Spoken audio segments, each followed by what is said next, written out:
Paleo Runner podcast is devoted to finding better ways to live, run, train, and eat. I'm your host, Aaron Olson. You can find more information by going to paleorunner.org. If you enjoy the show, please go to iTunes and leave a review. Search for Paleo Runner in iTunes and click ratings and reviews. You can also follow me on facebook.com/runpaleo or on Twitter @runpaleo. I wanted to take a minute to let you know about a product I've been using called 3Fuel. 3Fuel is a sports drink that gives you fat, protein, and carbohydrates to use as a fuel source. Unlike sugary sports drinks, 3Fuel gets absorbed slowly into your bloodstream to give you sustained energy throughout your workout. If you'd like to give it a try, you can get 10% off by using the coupon code 3FOLSON. Go to paleorunner.org and click 3Fuel at the top of the page. If you're listening through the podcast app on iPhone, click the link displayed on the app right now. My guest today is Wendy Myers. Wendy runs the website live110.com. Wendy, it's great to have you back on the show. Thank you so much. Thanks for having me back on.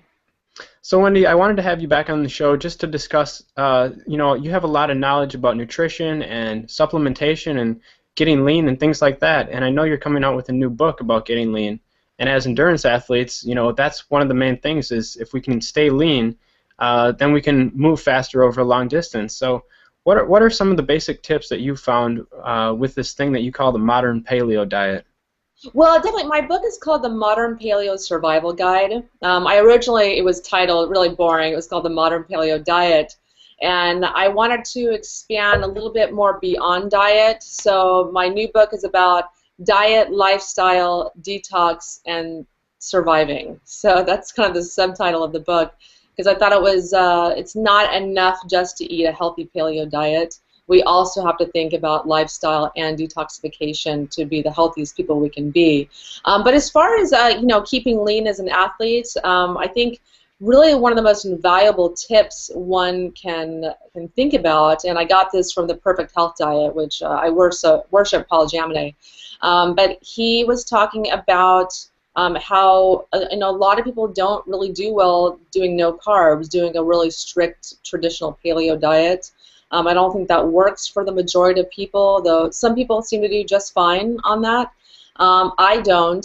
If I don't eat carbs, I have voracious sugar cravings. So I prefer to eat healthy carbs to keep those sugar cravings at bay.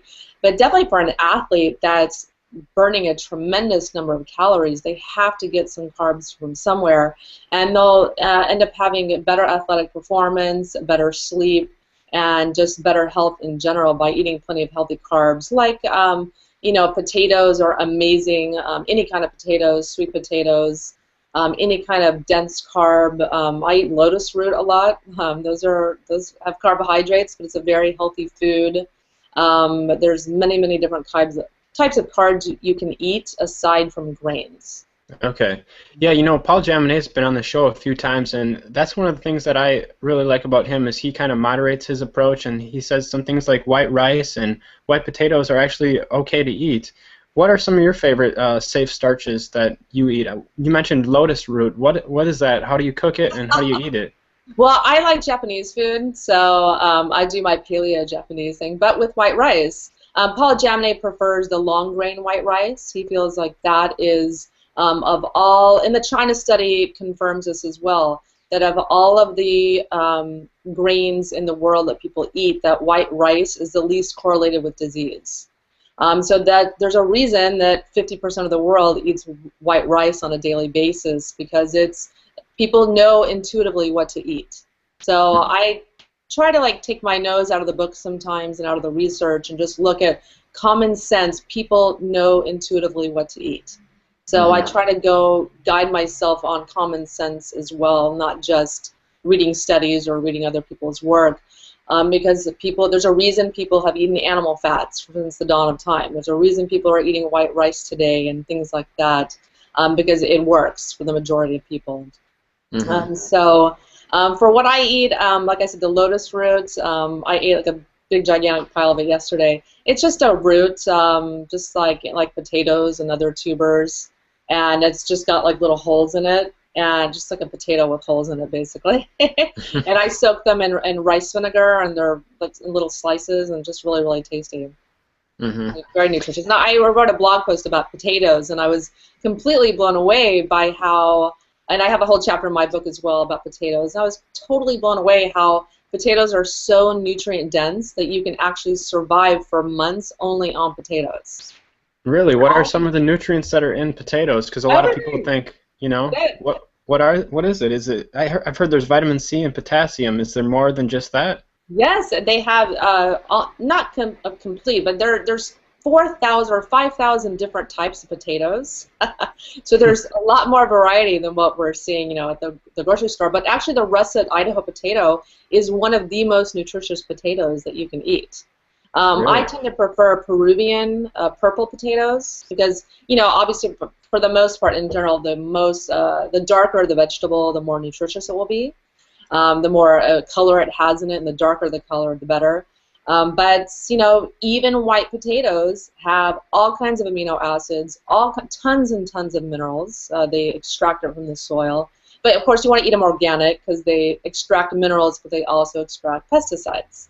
And peeling doesn't totally do it because it's still in the top 25% of the skin, underneath the skin, the layer underneath the skin. It's still kind of 25% of that layer inside the potato still contains some of the pesticides and things. So peeling is not enough to get rid of the pesticides that it could have absorbed. They're like little sponges. So they contain so many things that, like I said, people can survive for months just on potatoes. There's lots of people have done experiments and studies, to that effect as well. Mm-hmm. So I eat my potatoes. That's good news. That's one of my favorite foods. But people, you're working on this book, and people who might not have heard the last podcast might be wondering, what are your qualifications? How often do you work with people where you actually get results? Have you gone to school for this sort of thing, or is this something that you've just taken up on yourself? Well, I first got interested in it in health and nutrition when I got pregnant. Obviously, I thought, I have to eat for two now, and I have to do this right. And then it just, screamed on from there. I was so interested in it, and I just had wondered why I had never really studied nutrition prior to this, because I've always been a bookworm. But then I decided to go to the Institute for Integrative Nutrition to become a health coach. And now I'm about to start taking classes to do my master's in clinical nutrition at Bridgeport University. But I've also become certified in hair mineral analysis based on the work of Paul Eck. He was this brilliant biochemist that developed nutritional balancing science, and the basis of that, designing a nutritional balancing program, is a hair mineral analysis. So that's what I use with my clients primarily. It's just one of those programs that's a complete diet and lifestyle change, but also absolutely a detoxification program that removes all of the impediments to health that people have.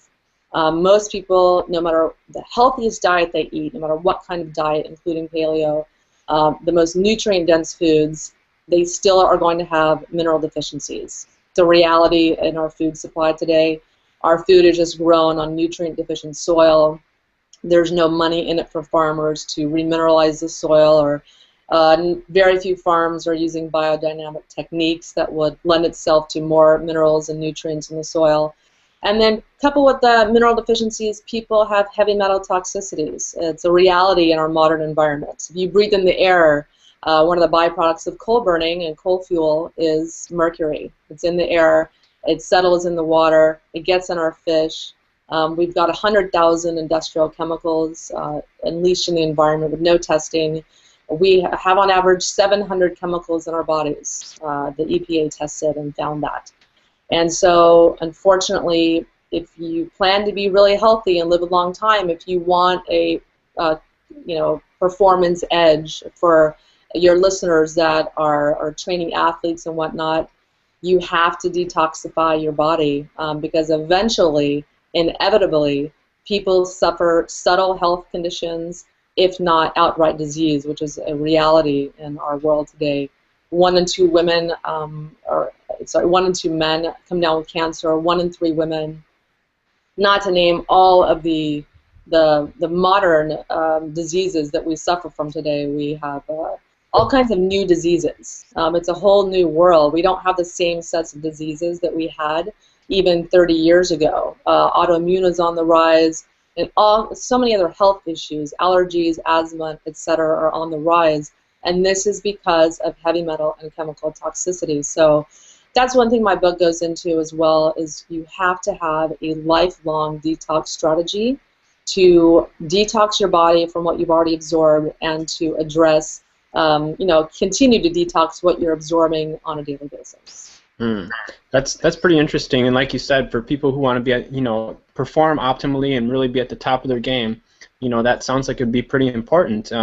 Listening to your podcast and kind of following you online, I've seen that you use infrared sauna, and is that to sweat out the toxins? Because lately I've been going to the treadmill and I don't turn on the fan anymore because I think, well, if I'm sweating more, then I'm going to sweat out more toxins. Is there any validity to that?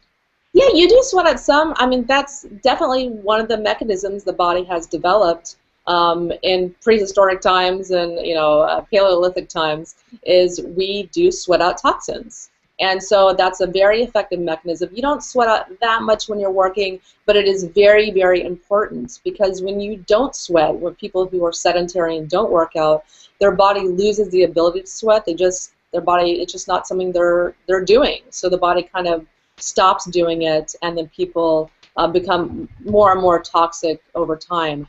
So it's very important to sweat on a daily basis. And for me, I don't sweat very easily. So I need to kind of be forced. I need to go into a hot room with light bulbs, shining on me, and force that sweat out. And the more you do an infrared sauna, the more you do sweat.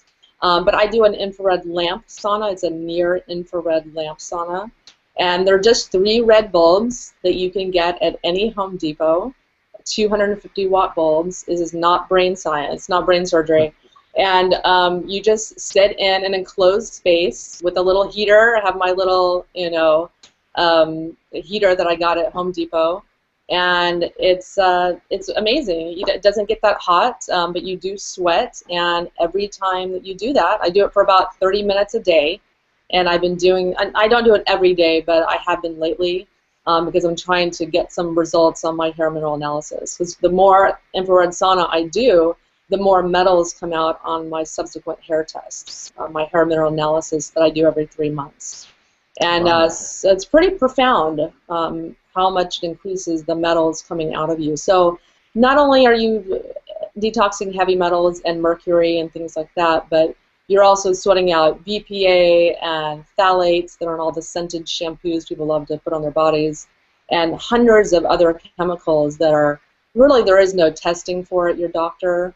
The infrared sauna just takes care of so many things. It also, just by increasing your body temperature, you're inducing a faux fever, and it kills viruses, it kills bacteria, it kills the dozen or more chronic infections that most people are carrying around or not aware of, that's weighing down their immune system. It kills parasites. It's one of the most, I have many clients that are healing parasite infections that they've picked up from wherever. And it kills all these things. It kills cells that have been affected by radiation, which is a huge problem in our environment. It kills fungus, candida. It kills just everything. So it just solves so many problems at once. And so for people that are looking for that competitive edge, any of these health issues that are not affecting you yet, usually it takes years by the time you're sick, you have health issues, chronic issues, candida, whatever it may be. By the time you start manifesting symptoms, you've actually been sick for years. So it's very important, if you want to get a competitive edge, to get these toxins out of your body, and it's going to stop weighing you down. It's a lot of athletes have to deal with adrenal fatigue and thyroid issues, and these are also exacerbated by chronic infections that a body it's weighing the body down to fight them, by mineral deficiencies, by all these chemicals.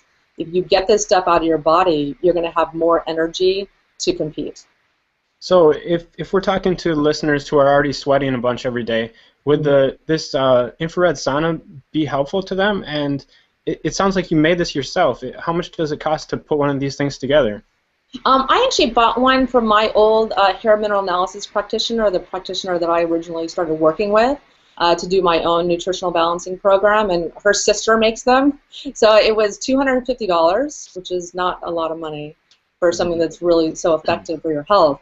But you can just rig one up yourself. There's free sauna plans on drlwilson.com. He's got free plans there. You can build one for, I think, $160.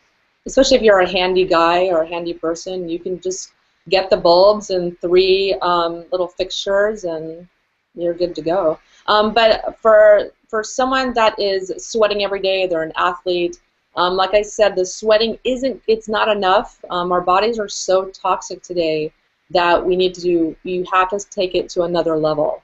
And so what the infrared sauna does is, yes, you're sweating in it, but the infrared rays, the near infrared rays, penetrate your body 3 inches, roughly.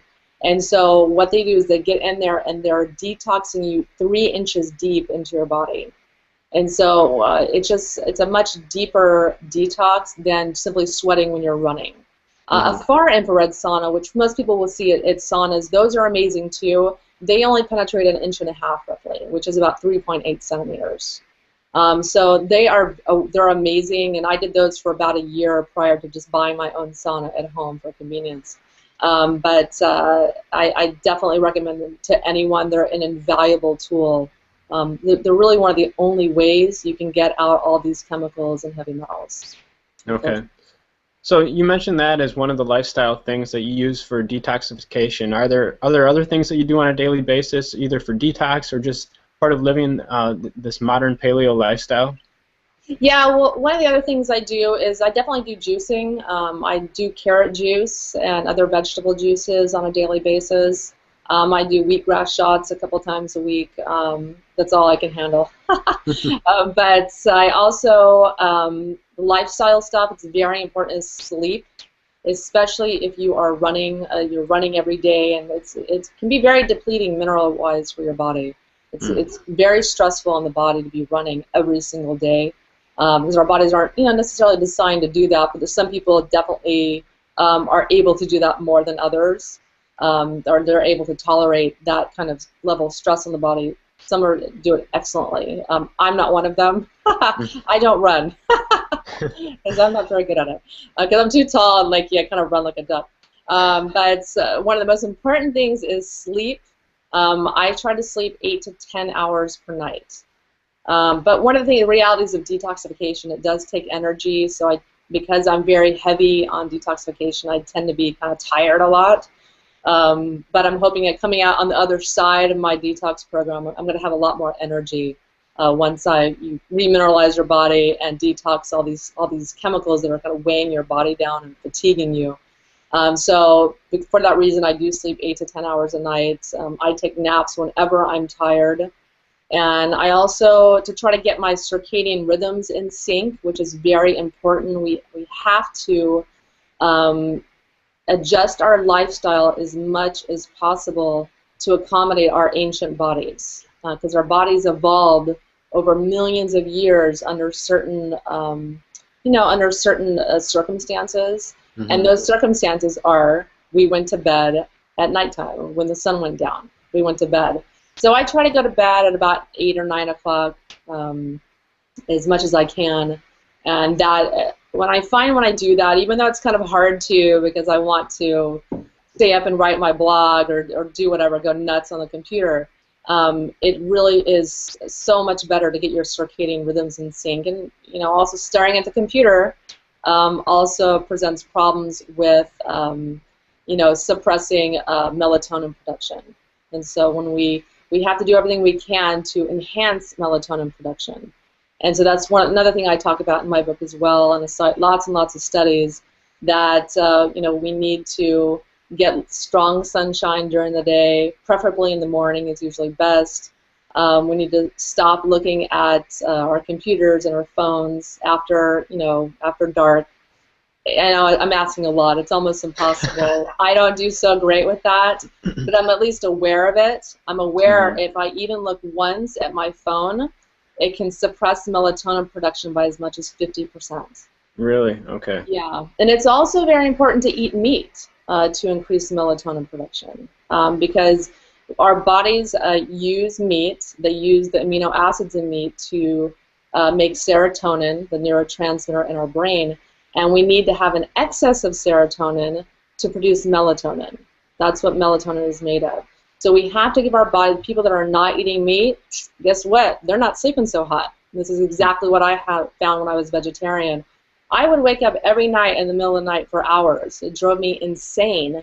And this went on for years until I went paleo and I started supplementing the minerals that are necessary for sleep, like calcium and magnesium. Those are minerals that relax your body. But you have to give your body the basic materials and building blocks to make enough melatonin. So it's very, very important to eat meat for this reason. Gotcha.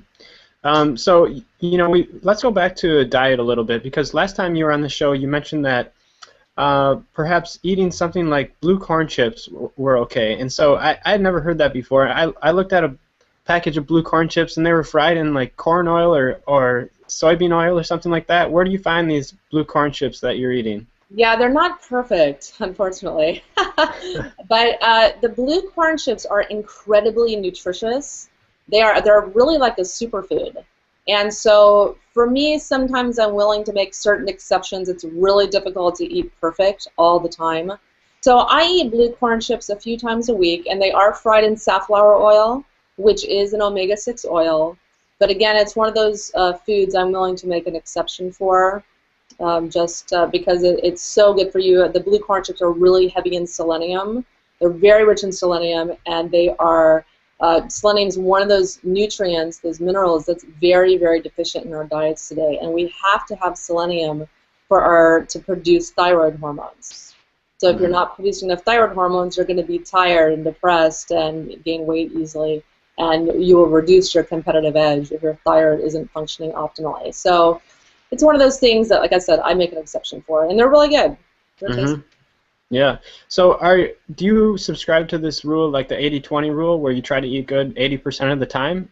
Do you do something like that, or is there just certain things that you'll go for? Well, I try to shoot for a little bit higher standards than the 80-20. I try to do 95-5. Okay. But that's not realistic for everyone, especially if they're just starting on a paleo diet. It takes time to adjust. But I try to do 95-5, and I'm not always successful with that. Sometimes I get cravings for corn and other things, but I try to stick to rice and potatoes and some other things like lotus roots and whatnot for my paleo carbs. And just a little bit ago, we were talking about detoxification, but how do you make sure that you do get enough minerals and vitamins in your foods? I mean, you mentioned that you might have to supplement. What kind of things should people be looking at as they might be missing in their foods? Well, everyone has to supplement. I think when people talk about, oh, you just get everything from your food, they don't know what they're talking about. Because even if you eat the most nutrient-dense foods, and you cook them, which you have to cook your foods to maximize mineral absorption from them, because the plants have a really hard fibrous cell wall. And we have to break that down. Our digestion just isn't strong enough, especially most people's digestion does not work very well. Especially if they have adrenal fatigue, they produce less stomach acid. So you have to break down that plant cell wall so that you can extract the most nutrients possible in the food. Because it doesn't matter what's in the food. It doesn't matter what a nutrition index says is in broccoli. It only matters what's getting into you. So no matter how healthy a diet someone eats, and even if they eat the majority of their food cooked, they're still not going to get enough. And what's really good is, for me, I use a hair mineral analysis for myself to see what nutrients I am deficient in, and then you just supplement accordingly. But pretty much everyone across the board needs to take a chelated calcium citrate, a chelated magnesium citrate. Kelp is wonderful to supplement with because it's full of all the trace minerals that we need. So I take about 6 kelp capsules a day from Nature's Way. That's a wonderful brand for kelp. People also need to take selenium. Most people need that. I also take zinc, some of these macro minerals that most people are deficient in. And I've been taking it for years, and my levels are still not up to par. It takes a really long time to remineralize your body. It can take years. Okay. Is there any danger of overdosing on any of these minerals? And are there other vitamins that you take that are essential, or are those the big ones? Those are the big ones. For me personally, I take a thyroid complex. It's not a complex with herbs or anything like that. It's actually dried pig thyroid glands. Okay. It helps to rebuild your thyroid. We don't really know how, but it does rebuild your thyroid in some mysterious way. But it's very, very effective, and I've healed my thyroid issues about 3/4 of the way now. Just using the minerals, using that supplement. I also take a multivitamin that has no copper or iron. I am copper toxic based on my hair mineral analysis. So unfortunately, you're not going to overdose on minerals. Obviously, you don't want to take too much because that's not going to be good for you. You can always get too much of a good thing. But usually people, it's hard to say. Everyone's different, so it's hard to say, hey, take this amount. But people can definitely do good on about 1,000 milligrams of calcium citrate a day that's chelated, and about 400 milligrams of magnesium citrate. I think about 100 milligrams of zinc. But I have information on my website. There's a free nutritional balancing program that lists all the supplements that really everybody should be taking, and that also includes vitamin D, 5,000 IU. That also includes fish oil or omega-3, the EPA, DHA. But I prefer to just eat sardines 3 or 4 times a week. If you do that, you don't need to supplement vitamin D or fish oil, which I prefer not to supplement if I don't have to. So if people can just go on my website, press the big Start a Nutritional Balancing button, and then there'll be something down. They'll just scroll down, they'll see the free program, and that will list all the supplements that really everybody should be taking. Okay, Wendy, you've mentioned hair mineral analysis a few times now. Is that something that they can work with you on? Do they have to go to a different practitioner, or how does that work? Well, there's about 100 practitioners all over the world. I do them. I do it for myself. I have my daughter on the program. Trying to get the husband on the program. He's not cooperating though. He's like, I don't want to take all those pills. I'm like, but you need to be healthy, but he won't listen to me. But I'm trying to calm him down, his anxiety down a little bit, which the program's really, really effective for reducing anxiety. But you can do it with me, anywhere in the world. But like I said, there's 100 practitioners that if you want to find someone in your neighborhood.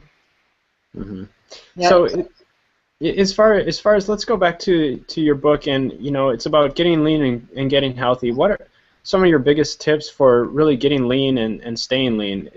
Are the vitamins and minerals big, or is it the food choices that we're making? What are some of the big things you've found? Well, diet is 60–70% of the equation. So you got to get your diet down. If you're trying to lose weight, and this is something I'm particularly passionate about because I have had a lot of struggles losing weight after I had my baby because my thyroid went kaput. So I had to study this a lot. But basically, you need to eat a paleo diet. Eat as few carbs as possible, but don't cut them out completely. You do need some because you could have a backlash of adrenal fatigue or low thyroid function or voracious sugar cravings, like I found. When I've cut them out completely, it just doesn't quite work for me. And some people can, if they do it too long, they can have some negative side effects, like they can have some nerve issues or tingling or restless leg syndrome, some other things that can go on if they eat a really super low zero-carb diet. So it's not recommended for long periods of time, but it can be effective to, in the short term, maybe a few months, just to get down to your goal weight and maintain that. But generally, you do have to reduce your calories. You do have to go to bed a little bit peckish. Like you could eat a little bit more or a lot more. You gotta go to bed a little bit hungry. Don't eat after dark. That's to go in sync with your circadian rhythms. Cavemen never ate after dark, so that really does not work for our bodies at all. It affects sleep as well. You have to get 8, 9, 10 hours of sleep. That's very effective for weight loss. Ironically, to sit on your butt and sleep. And you also have to reduce fat to a certain degree because you don't want to reduce it completely, and you don't ever want to go low fat, no fat. You want full fats, full fat dairy if you do that, full fat eggs, full fat everything. Eat the yolks. because you need all the fat-soluble vitamins.